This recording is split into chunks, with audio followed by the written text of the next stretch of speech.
Lord, we thank you for this Bible study. We thank you for all those that traveled here. We thank you for our lesson that we're going to learn. Please open our minds to hear and retain it and carry it out through the rest of the week. Amen. Amen. All right.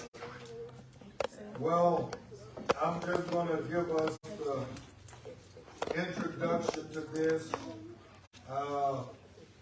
little series that we're going to be dealing with. And I want us to, we're going to be taking notes. We're going to work with this one because this one's going to go deep. It's something that we have touched on in time past, but I think it's something that we have to go at from time to time.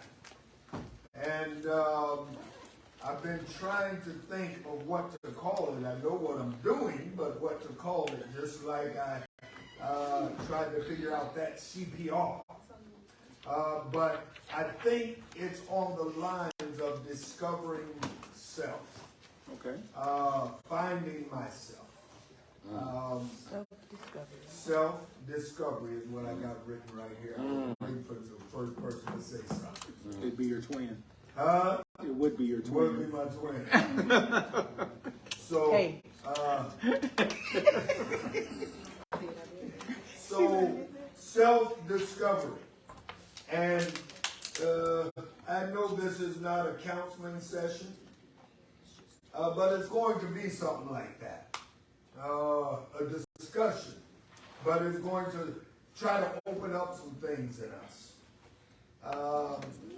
So we're going to start with a few questions. You have your pen and your paper.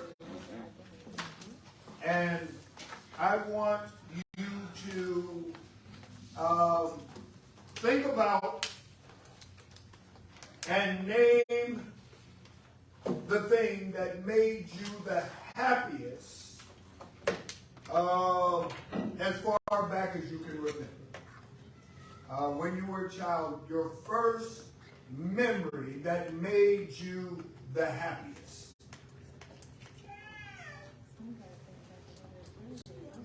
And write that thing down. That's true. Okay, say that again. Name the thing that made you the happiest as far back as you can remember. Your first memory that made you the happiest.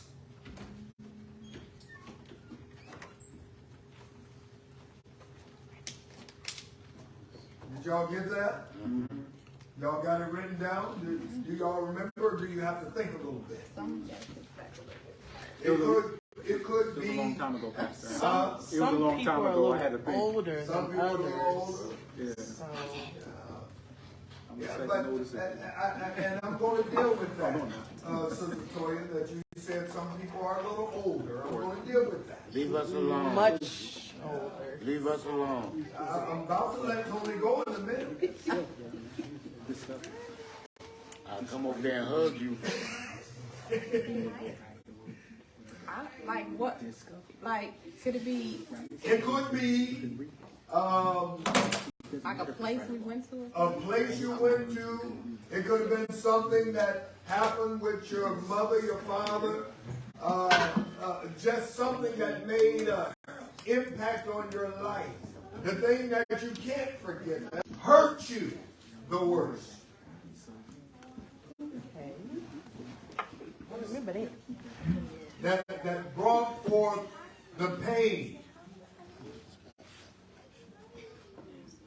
I'm sorry, Pastor. Can you please repeat that for me, please? The first one or the second? The first one was when your first happy moment or something like that. Thing that made you the happiest. Okay. And then the thing that was the worst thing that happened to you as far back as you can remember. Now these are going to be some things that's going to be hard to share, I'm sure.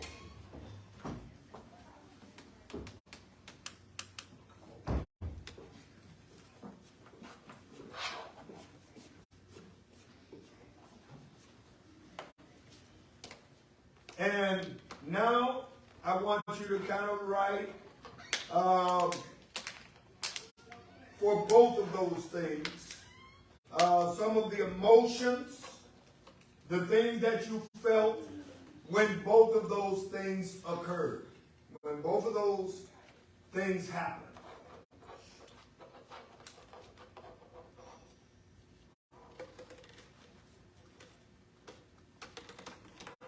Kind of strange class tonight, ain't it?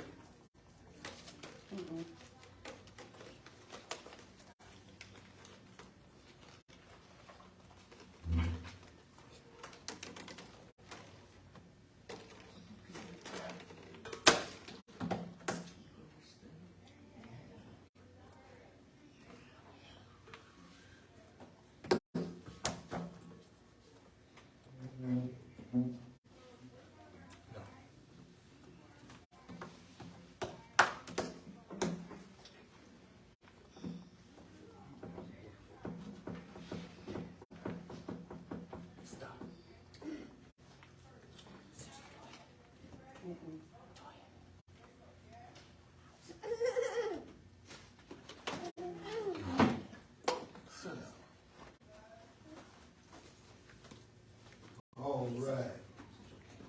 Well, now, for someone that would be willing, y'all, have you written, or you probably still writing, I'm trying to get some. I'm still writing, but I can share. Huh? I'm still writing, but I can share because I remember it. You can share? Yeah. If you want me to. Okay, let's see. Go ahead. Is that what you're trying to do? Share? I'm going to now, yeah, go ahead. Oh, I don't want to go ahead either. No, go ahead, go ahead. Okay. One of the happiest things, this is as far back as I can remember, something that made me happy was I was in elementary and I was in 4th grade, and my classmates begged the teacher if they could take time out to out of class that day after recess to give me gifts for my birthday. And I remember hearing the teacher say they've never seen people do this for another one of their peers before. And they sat me in a chair and people bought me gifts. And I was in the 4th grade. So I had never experienced that before. That made me feel really special.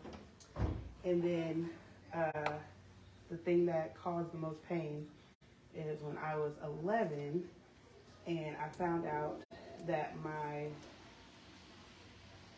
what I believed to be my adopted aunt was really my biological mother. And I had known her all my life. And I was the second oldest of 5 and the only one she gave up. And so I couldn't understand why me. And the emotions that I had from my happiness, I felt special. And I felt, looking back now that I can put it into words, I felt honored. And to hear the teachers say that they had never seen like a child have any impact like this on people before, on their peers before, that made me feel special and appreciated, and it also made me feel valued. And then the emotions that I felt when I was 11 were the exact opposite. Explain something. You said exact opposite. I didn't feel valued. I felt neglected. I felt rejected. I felt like I wasn't good enough to fight for. I felt like just like I wasn't good enough. So like I was literally the only one out of 5. So, and I wasn't even the oldest, and you normally hear about it being the firstborn, but I was the second, and then she had 3 more children. So I just felt like, what was it about me that I wasn't good enough for you to keep? So it left you with questions. Yeah. And self-worth and self-esteem issues. I remember exactly when all that stuff was planted, because before I didn't have any of that. Like, I was one of the most consistent children. I was on the gifted and talented. I never missed a semester. I was in the honor roll. They tried to skip me up 2 grades. Like, I was a consistent child. I had the same best friend from kindergarten all the way through 5th grade. And when they told me that, literally my whole world changed. It was like I was always searching to be validated, searching to feel needed, wanted, etc. So it would be safe for me to say that what made the biggest impact on your life was something negative. 100%. Y'all catch that?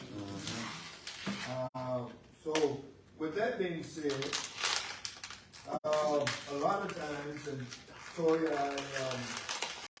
I heard what you said, and it just opened up a little something different to me. Because a lot of times the things that we deal with will come from, in our childhood, will come from our mother, our father, sisters, brothers, sometimes somebody that's close to the family. But I didn't take the time to think about even the school, you know, because when you look at it, there's times that people are bullied in school as children, and that literally messes up their entire life. But it usually could be something that they did or did not do, something that they weren't able to do for you, and those things really do something to your life. And you answered the question before I even got the opportunity to ask. I wanted to ask about the fact that we have had something good to happen in our lives. We had something bad happen in our lives. And how do those things make you feel then? But I want to know, how has it affected your life even up till now? We ain't got the time. Huh? We don't got the time. And this is something that I'm asking each and every individual to do and to deal with here. How has it affected your life even up till now? Every way. Every Huh? All right. Happiest thing, singing and dancing with my mom. Okay, how did it make me feel? Happy, loved, embarrassed,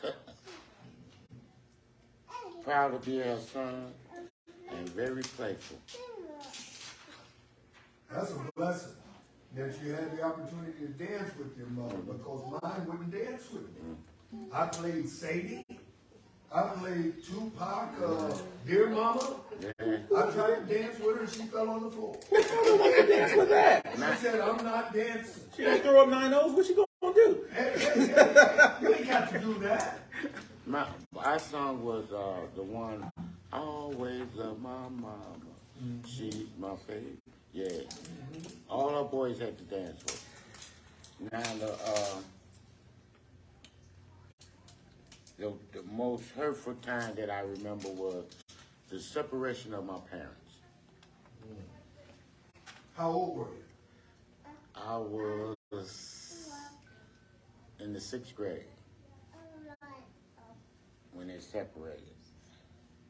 I was a mama's boy and I was a daddy's boy. So it made me feel angry, confused. It actually set me back, withdrawn. I felt like it was my fault. A trust issue went out the door. It was hard for me to trust people because I felt that if it happened from the two people that I was crazy about, loved the guy, if they do that to me, then anybody could. So I went through school. I was the oldest of 4 boys. I had 3 boys behind me, 3 brothers behind me. So I led a pack with my cousins and stuff, for a while we terrorized the people that had it, that had that complete family. So I was the subject of being bullied, but I was a bigger bullying. We talked about the kids that had both parents in the house. We grew up on a block where all the people had two parents.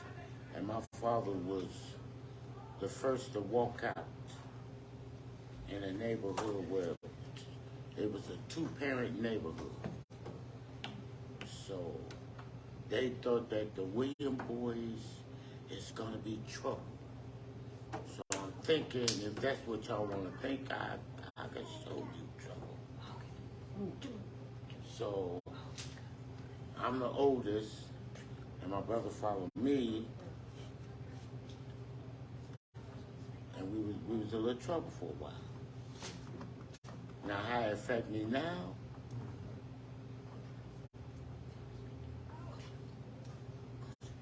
Don't take this wrong. I mean, excuse what I'm saying.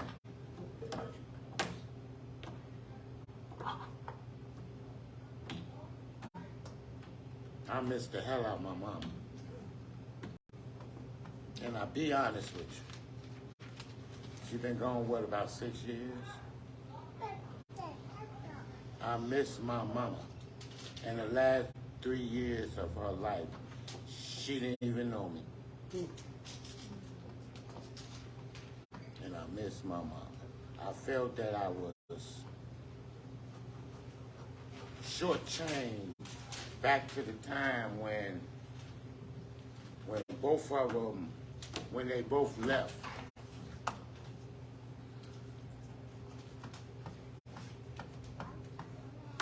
My father's not here no more, but me and my father went through as an adult, a clash of the Titans. But when he was when he was in hospice, the thing I asked my dad was, and I never knew this about my father, did you believe in God? Was you saved? And although I couldn't stand the ground he walked on, I didn't like my father that much. But God sent me there, and I prayed with him. And when I got home, because I'm here in Minnesota, in Des Moines. When I left him, we went to church that next day, and I told my wife, I said, something is wrong. And he passed. Now, don't get me wrong. Love is one thing, like is another. You know what I'm saying? Oh yeah, Mother Hazel told me all the time. Yeah. I don't like you. I love you, but I don't like you. Yeah. But that was how it affect me now. Yeah. How it affect me now, that's what it is. Yeah, so it made an impact of the Tony you see now. Amen. I have a tendency of, I could be sweet and stuff, but I'm like that light switch. And I think you said something, Tony, that we can take from, because sometimes through our lives, let me say something on something you said. I wouldn't say I love the hell out of it, because you didn't experience the hell. What you told me about was love. So you could replace that with love. Okay, I missed the love out of it. So, younger folks, they sometimes get caught up into things. And I'm almost going to the end of this point already, and it's really early, but you brought it out, so I thought I would deal with it. But when we get older, it becomes a teachable thing opposed through something that we're still dealing with and going through. But we can feel it, but yet it's more of a teachable situation other than what we call a trigger. That's why I love my boys. You understand what I'm saying? That's why I love my boys.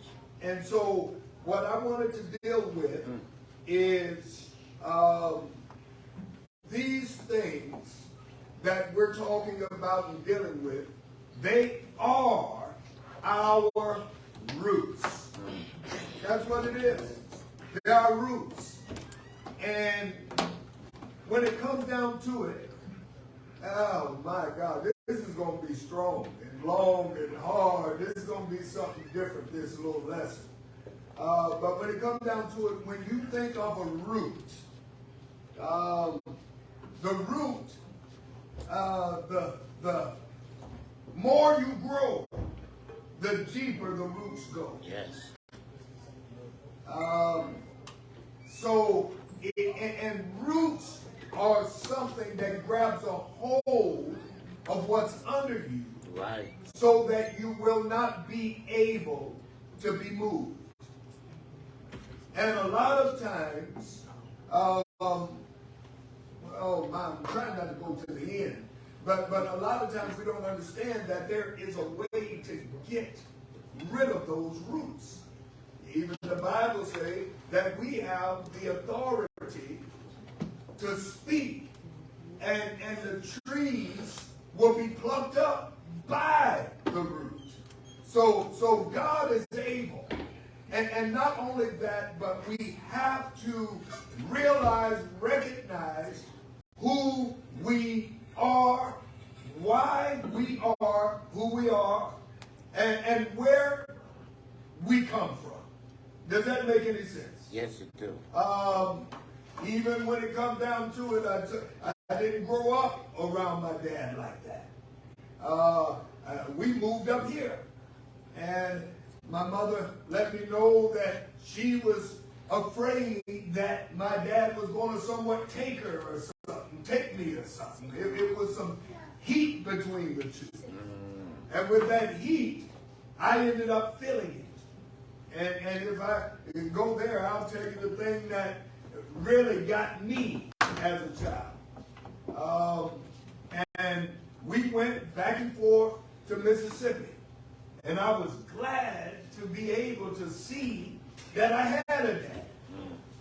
But I was so stuck to my mom, I didn't want to go nowhere, didn't want to do that. But my dad came up and they was going back and forth. And I heard it, tried to act like I didn't hear it, but I was listening. And I was about 3-4 years old. And we turned around and he finally said, I got the right, so I want to take my son. And he took me just to do it. And as soon as I got in the car, we went down a hill and pulled into this place, this house. And he dropped me off and said, I'll be back to get you. I've got something to do. Wow. And when he did that, I went in that house with people I didn't know. And this woman beat me. And I'm not talking about like with a belt and beat me like that. But she kicked me in my stomach, punched me in my head, slammed me on my back, and kept kicking me across the room. Beat me. And I looked up in that house, and I saw my cousin, my mother's first cousin. And when I saw her, I thought she would help me. I called her name, and that lady choked me and hit me for calling her name. And I turned around and she put me against the wall and said, if you say something to your mom or dad, I'm going to kill him. And how old was you? I was about 4 years old. Wow. And I got to the point to where we was headed back to Des Moines on the Greyhound bus. And I was still shook up and messed up. I mean, I think, I don't know, it might have been knocked out, but I remember, felt like I was gone, then I got back up. Wow. That was a messed up thing. It's something I'll never forget. I can remember that just like it was today. So when we was on that bus, I think we got around to St. Louis somewhere, where I knew that my mom couldn't get in trouble or nobody could hurt her. And I told her what happened. And I ain't never seen my mom go crazy like that, wanting to hit things in the bus station, going crazy. And talking about she getting back on the bus, I'm going back. And I told her cousin was there, she was ready to beat up her cousin. And I know they watch on Facebook, they'll see that she was going to get beat up too. Yeah. But anyway, No, she said me get beat up. no, not her. No, I wasn't talking about y'all, I'm talking about you beating up your cousin. That was watching. And that changed my life. It brought me an awareness that I could really get hurt. I wasn't a stranger to a belt, a shoe. I wasn't a stranger to getting that, but I was a stranger to this. And it made me cautious. It made me not trust. And it even put hatred in my heart. So, and not only that, but it affected me even up till now. To the point to where when I went back home, I would literally lock myself in my grandmother's bathroom when my father would come to pick me up. I just wouldn't go with him because I didn't trust him. Because I thought this happened because of him. Are y'all hearing me? This table is the noisiest table in the church right now. Mother Pearl, Sister Brittany, her daughter, and all that. Mother Hazel's the only one that ain't noisy right now. So, it changed me. And not only that, there are good things that came from it. Elder, one good thing that came from it is not only that, but I became a protector. You know, and when it came to my youngest brother and youngest sister, Kenneth and Rolanda, I wouldn't let anything happen to them because I was afraid of the things that this world was going to bring. We get in the car, and if Kenneth goes to sleep on the door, I'll hold him. I wouldn't let him even sit by the door because I'm thinking something bad could happen. So it messed me up, gave me panic. It put some things in me that shouldn't have been in a child. And when you look back, Brother Jeray, did they tell you what we did or what we're looking at right now, sir? I'll tell them. Okay, let him know. And so that's a bad thing that happened. And with those things, I go back to its roots. Those roots tried to make me stay the person that I was. Everybody know the testimony. Brother Roman repeats it and he laughs when he does. But my first robbery was at 11 years old. My first shooting was at 13. You know, I smoked cigarettes at the age of 9 years old, having my own pack of cigarettes in my pocket. You know, I was a young alcoholic. I did all these things, and it stemmed from those roots. But do you know that other things that happen along the way are things that just decorate that plant, decorate that tree, put a pot around it, if you understand what I'm saying. And it looks like sometimes we can't win from losing. We have that rolling snowball effect. Things just get bigger, like a snowball rolling down a snowy hill. So the things in our lives can cause either trust or distrust. It can cause joy or pain. Right. It can give you happiness or depression. It can make you free or it can make you cautious. And the question comes, why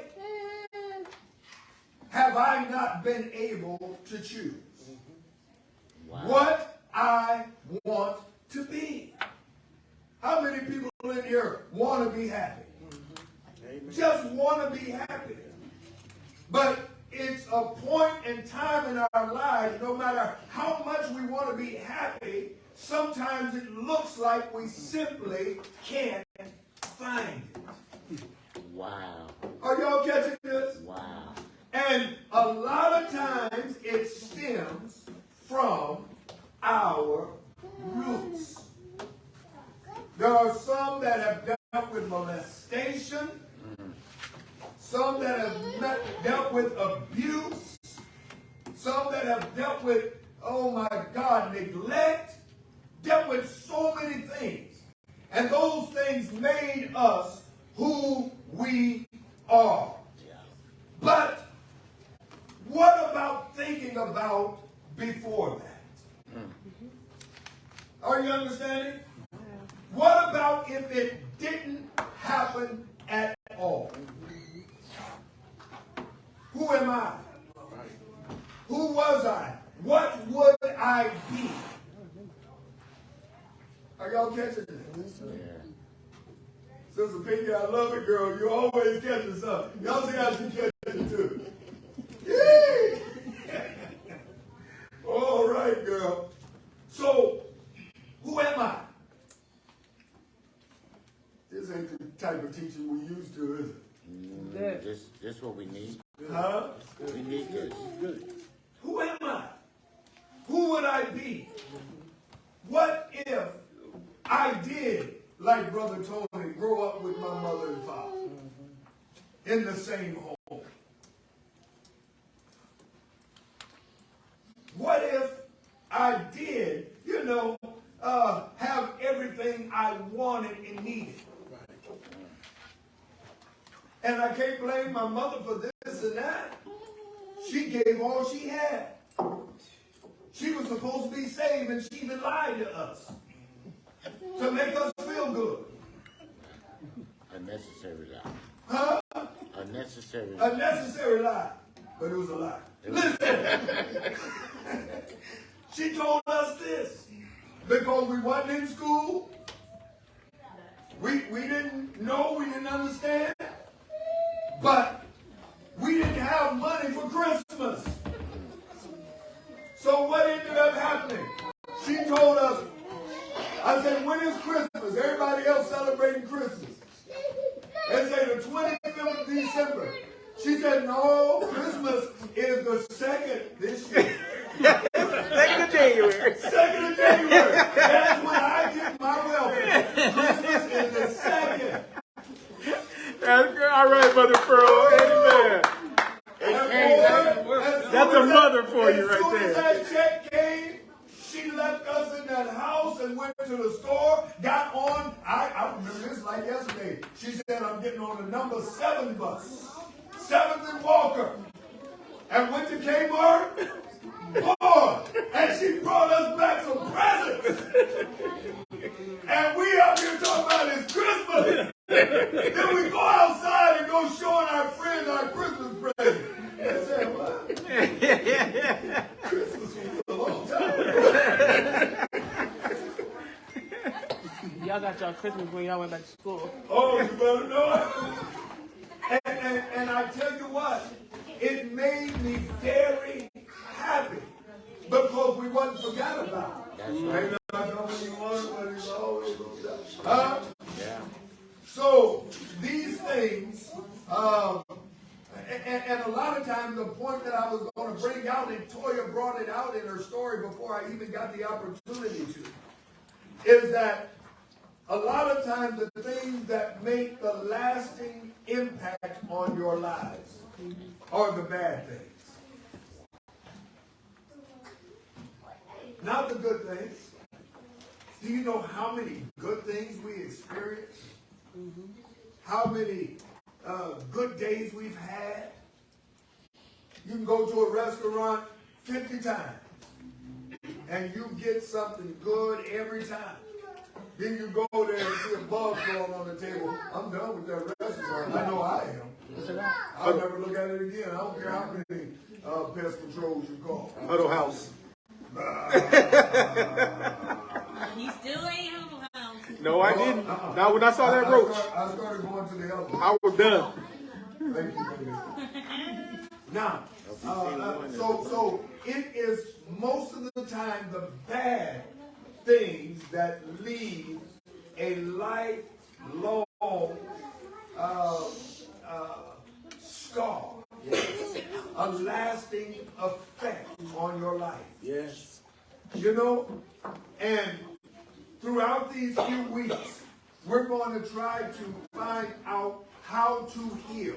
Yes. How to find ourselves again.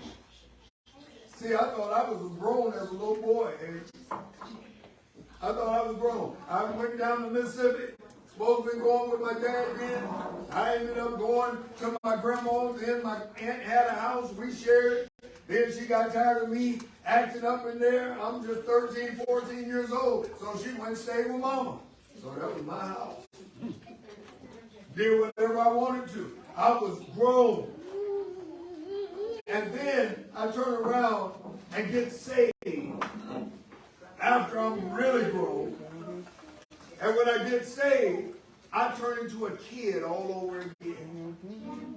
Reborn. I'm saying a lot of stuff here, y'all. And I'm hoping you catch it. I turn into a kid all over again. Reborn. Reborn.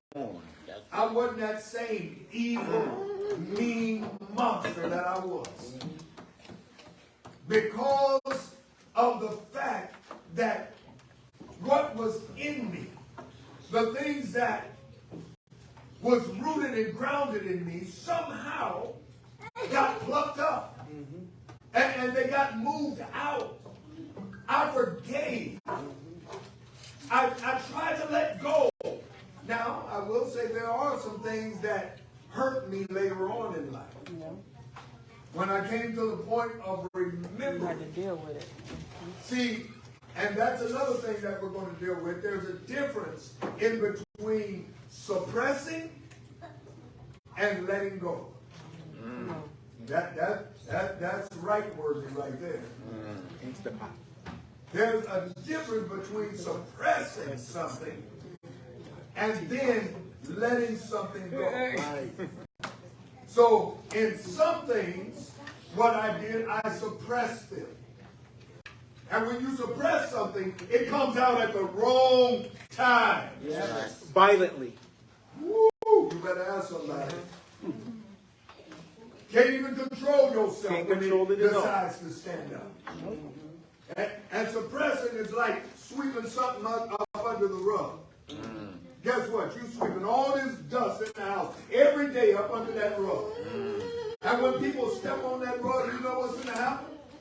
Clouds gonna come up in there. The dust gonna start coming through the rug.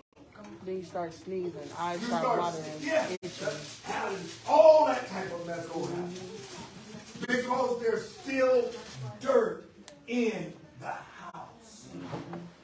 And so what we got to try to do is figure out how to get what we need. In Toya's case, there are times, Toya, that when you feel neglected, and this ain't you, this is for everyone else, when you feel like you weren't chosen, like you were rejected and let go, sometimes you put on something that you should not put on in order to get that type of attention. Every time. Get some other attention. Yep. And sometimes that attention that we go after is messed up. It's bad. It's bad. It's negative. Yep. It had you doing like them folks used to do on Facebook that I used to preach about. They get on the sink and do like this.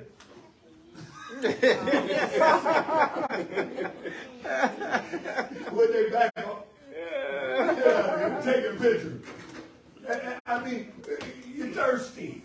Come on now. And you're thirsty and starving for that attention. Yes. And sometimes whatever you put out to get attention, you got to know that negativity brings forth negativity. Oh yeah. You understand that? There are some people that negative people won't even talk to. They'll get messed up. Talisa, when you're sanctified, they don't even know how to talk to you right. They'll knock stuff over off the desk and be clumsy doing all that. Amen. We done talked about it. Everybody know. So when we do that, you know, we got to learn how to attract the right things. Sometimes we bury ourselves in ourselves. Y'all didn't catch that one, did you? Oh yeah, oh yeah. We bury ourselves in our depression, in our distrust, in our pain. We bury ourselves in that. Yes. So we put all that mess around us. Isolation. Woo! And even deeper. You're right. So why can't we go back to find that which was good? So we can bury ourselves in trust, in joy, in happiness, in freedom. We're going to find that. We're going to find it. I done talked a little bit. Lord, help me, and time passed so quick. So self-discovery is what we're going to be talking about for the next few weeks.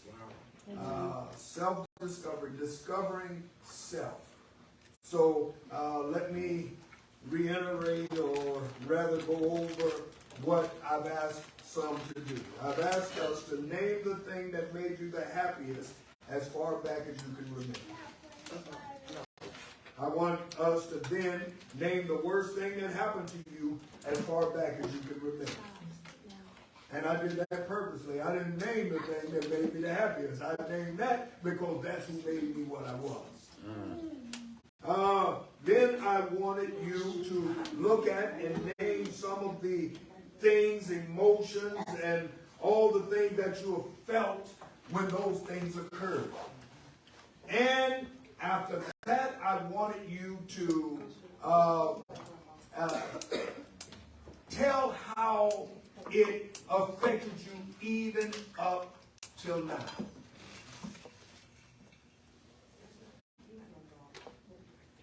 Now at the end, I want you, and maybe you can do this as homework, but what I want you to do is think about the things, write down the things that you want to get rid of. You don't want to feel that way anymore. You don't want that to be a part of your life anymore. Habits. Huh? Even habits. Even habits. Coping mechanisms. That's right. Coping mechanisms. Y'all got that? Yeah. So I just wanted to give us the introduction to what I'm going to be dealing with. I've been doing some study on that. Go ahead, Daniel. So you said self-discovery. I dig all those topics, but I thought about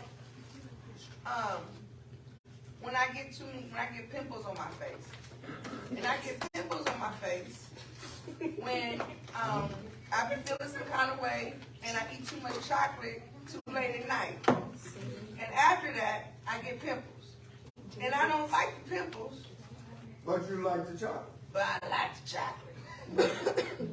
So, cause and effect, I mean, I'm hearing all those topics that you're thinking of, and I'm hoping like when we're doing some self-discovery, we really think about part of it that we do to ourselves to make that output? Oh, I was definitely getting there.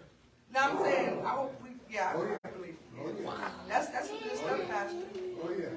Sister Toya, can you put that in the thing so I can go back and write and get it off the thing? Thank you, Sister Toya. What's the name, Joy? I'm trying to figure that one I out. don't know. That's Oh, why. You don't know? write it online on the thing. The thingamajig. Are you saying what he's saying? Yeah, write the questions right Oh. on the thing. Thank you, baby. You always can tell a That's person's some age when stuff. they can't name exactly what the thing is, but they know it's a thing. But then we expect. Yeah, no. The thing. Don't go leave Donnie alone right now. I do. I'm not going today. I got you, Donnie. Thank you, Pastor. See, So, you know what the thing is. And this is good. And I hate that we only have an hour to deal with things like this because you can barely, Jeray, you can barely. Jeray, He's you can working. barely what? He's working. She didn't want it. To his Let me say that. defense, that was Sunday morning That message. was Sunday morning. Because you can't go in the gym. You're supposed to be scratching the surface in here. You're supposed to be going beyond the No surface. more Excuse me, than sir. that. Yeah, so we really want to get in this because this is heart touching. I mean, honestly, who in here didn't get touched when Tony was talking about how he felt and this and that? Who didn't get touched by the things that Toya went through? You know, and I don't want to, and maybe I will allow, because sometimes we don't know who each other is. We don't know each other. And sometimes knowing each other shows us, you know, why we are the way we are sometimes. You understand? Why we are the way that we are. You know, sometimes we might think somebody just mean. They just messed up. They're this, they're that. They're stuck up. They don't talk to nobody. And don't have any idea of the things that they have been through. The things that life has done to them. Toya and Jarrett. I just wanted to say that the last time we did something similar to this, when we did the Roots class, it had brought up a whole lot of stuff that I didn't even realize like was still there. And I can remember feeling like that 11-year-old girl again. And I remember like feeling scared. I remember feeling like, and it made me kind of withdraw from even the people who I was closest to because I don't know, it just did something to me mentally and emotionally when I had to like relive that again. And then What we're going to try to figure that one out because it should make you feel empowered. no, so that's what I'm saying. That's what happened before. And then because I realized that I had to confront it and I had never done that. And so I was like in a very vulnerable place and I was like scared. But anyway, I said that to say that this time, like as I'm talking about it, it doesn't make me feel that way.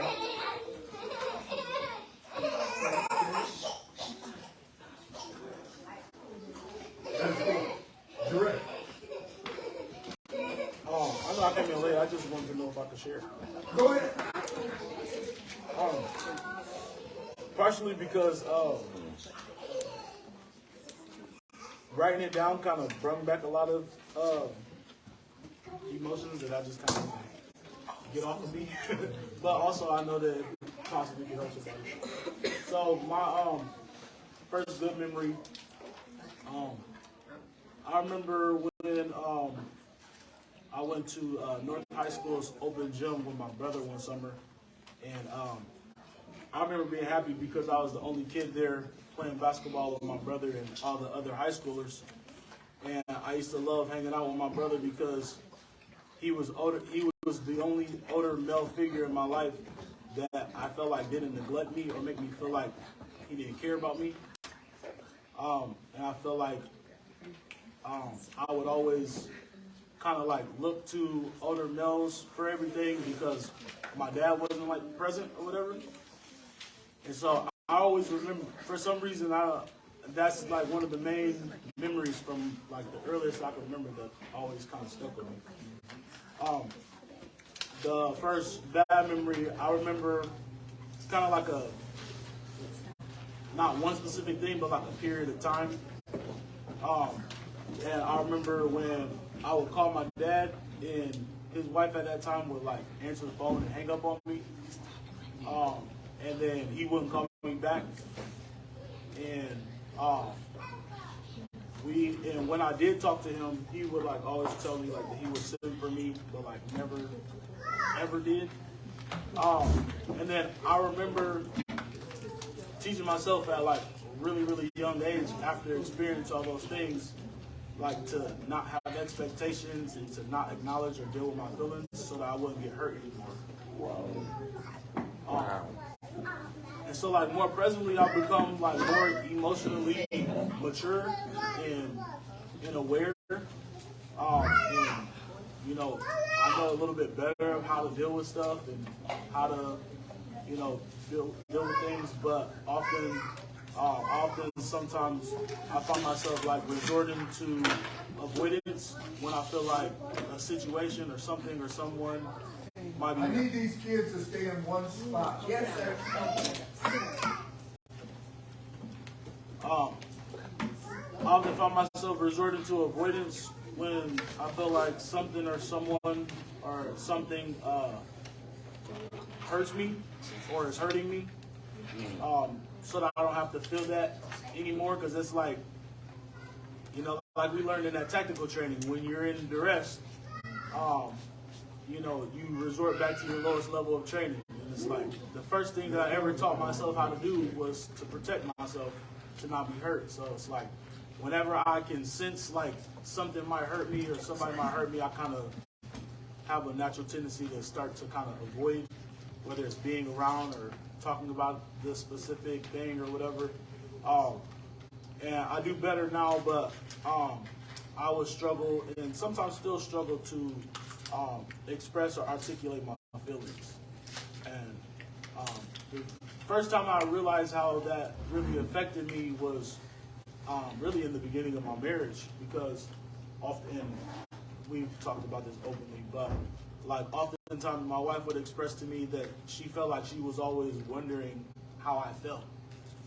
And that was when it hit me, like she didn't know how I felt because I didn't express myself really, because I didn't know how to, because I avoided doing it because I didn't want to open myself up, or I didn't want to leave myself vulnerable to be hurt.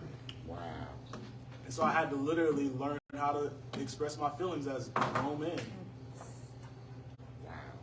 Wow. But yeah.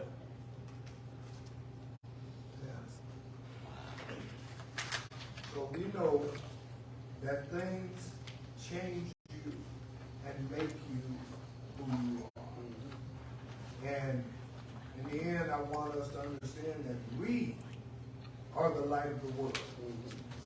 And whenever light is turned on, darkness flees immediately. Not only does darkness flee immediately, but whenever light's turned on, the darkness don't get an opportunity to even understand what light is. It can't comprehend it. And if we be the light, if we shine on things, we're not giving things the opportunity to shine on us. You understand what I'm saying? We make things happen instead of letting things make us. Wow. We make our environment, and we don't let our environment make us. Are y'all catching what I'm trying to say? Oh yeah. So that's what I want us to understand. So before we're done in these couple weeks, 3 weeks, whatever it is, we're going to go back and take everything that's been stolen from us, so we can stand up and be who God has called us to be. All the pain, all the hurt, all that. Listen, I'm not letting you ride my back for this many years. You get what I'm saying? Why am I going to let you stay on my back for 50 years? All right.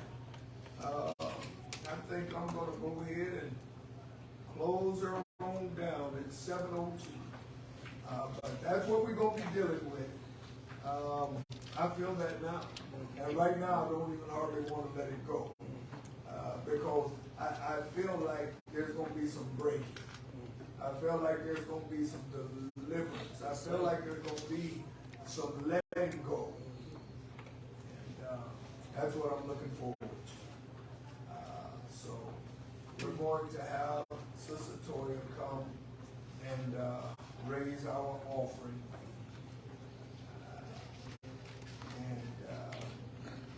Then we'll see if the kids have anything that they wanted to present or give to us. Then we'll close on it. All right. Hopefully y'all got something out of that. Did y'all get something? Yeah. And make sure you bring your pens. I'll make sure I got mine we right got some here. paper. What is it?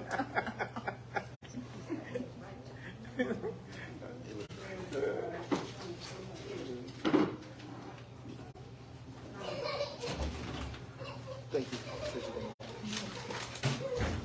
I guess it would be better if I asked for it.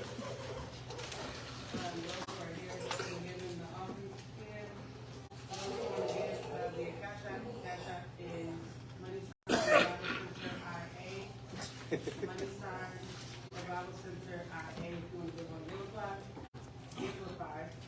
It is. Give them five.